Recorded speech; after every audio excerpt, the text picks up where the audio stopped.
Hello guys, so in this video I will show how to make a menu like this. As you can see, here we choose our character, it says select character, and for example we choose our revolutionist like this, and it shows its abilities and characteristics. These characters are closed, as you can see. So it's locked and there's a lock button. So all of this is within the CSS, HTML and JavaScript, and it has a lot of logic in it. And when we do play, we go to another game. So let's see. Play. So let me go to the code. Here you can see it's around 400 lines of code with this CSS. I will not talk about CSS. You can, it's easy. So I will hide this part and start from. So this is basically for the background, as you can hear it. Then we need a body where we create our header. So in here, there's the header. Let's inspect it and see our sections, views, and so this is our body. Then we have the header part. And of course, each header has its own div where we put our characters. And then after the header, we have the form part, which has a section and an article. It's actually same as this. And these IDs and classes are needed for CSS and JavaScript. And that's the main part. That's the body. That's the structure of the menu. And then we have a small thing here, the select character button, which is also a div inside the and here we go. This is so let's go to the code. So in the body we had the header, as I said, and each header has its own div where it has its ID. And this is needed for the JavaScript, and this is needed for the HTML. CSS. So each div, each div of the header has its own image and of course its name. And we have 5 characters, so we have 5 divs. And then we have the form part, which is this part.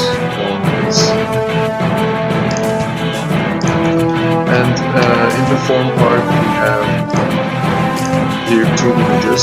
One is an empty kanji, so that it changes whenever we click it. So the image changes from the kanji to another image. And we have carpet stage, red carpet stage, inside this part. Inside the section. So the section finishes here. Then we have the article. Inside the article we have a big table, as you can see here. And this is all the table part. Don't worry, these are not some fancy things. This is just a way to write space inside the tag. So I needed space to use space here, so that there is space between each line. So it's a table constructor in this part, and then under the table we have the play button div, and which also has its ID. So everything here has its own ID and class. And this BR elements, you can see it a lot here, and also here, are for spacing between horizontal. So there's space here, there's space between here, space between. So everything has space between it, space between here, and so they're not stick together. Okay. Then let's go to the JavaScript part. First, to start JavaScript, I imported a JavaScript jQuery library. You can find it by typing in Google jQuery CDN, and it will bring this code. And then opened another script tag where I wrote my JavaScript. So this is for the click sound whenever I click to a character, as you can see here. And then I assign some variables to 0, which I will use later. So in here you can see functions, which will be called whenever this happens, as you can see. So what is this? This is actually the jQuery thing. So it says whenever I click, as you can see, click on the div, the tag that has an ID called Nicole, and that tag is here in the header part. So it means whenever I click here, let's see what will happen. So actually this is for the click sound. Call my function. So whenever I click, it plays the sound and calls my function. So what is my function? Let's go up and see. So this is the my function, and let's see what it does. So whenever it runs, it changes the source of the logged ID to image hero PNG. So what it does is, whenever we call the function, it changes this code, is this source, which is empty at the beginning. Let's see, it's empty at the beginning. It changes to hero.png, as you can see. And it also changes the class TD, the tag that has TD in it, all the tags that have TD. It adds a class called green. So this is basically the HTML part. It's written in the HTML, and so what it does is in the here this is at class. It works in the CSS, so it adds CSS class to our TD class inside the CSS. So that's how we can color this. Then it adds t by 1 and makes other elements 0. So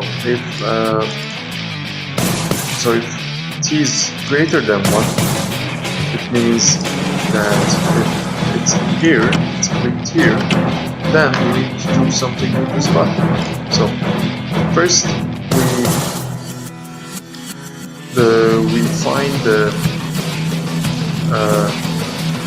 find the ID that has this play button, and we change the HTML, the inner HTML with confirm character. So as you can see, at the beginning it's select character, and then when you click it, it's confirm character. So that's only when t is greater than 1, so click t. On other cases, we can show you soon. So it also, when we click on the button,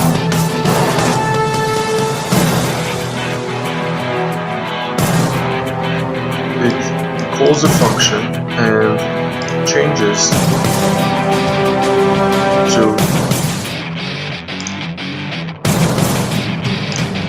play.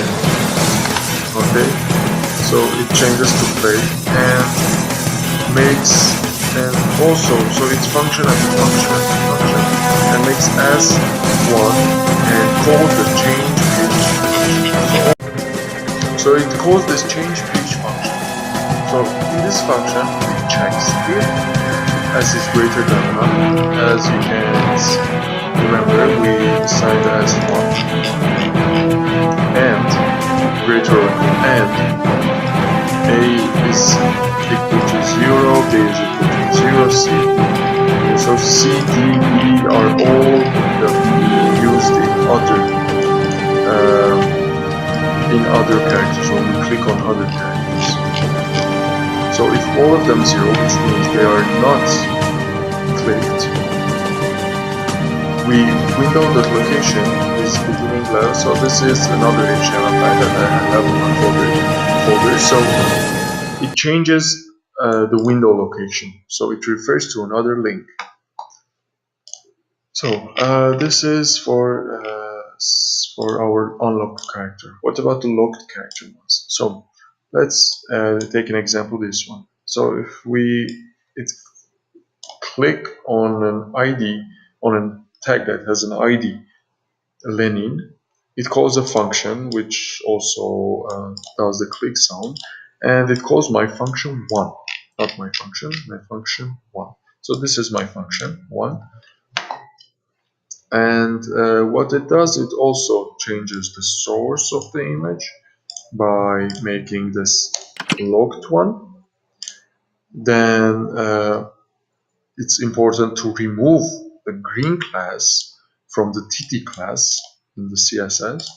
So when it's green, when we click on it, it removes the green class. And also whenever we click and we want to click on the locked one, it as you can see, it doesn't refer anything anywhere. So because I wrote it, whenever I click on the locked one,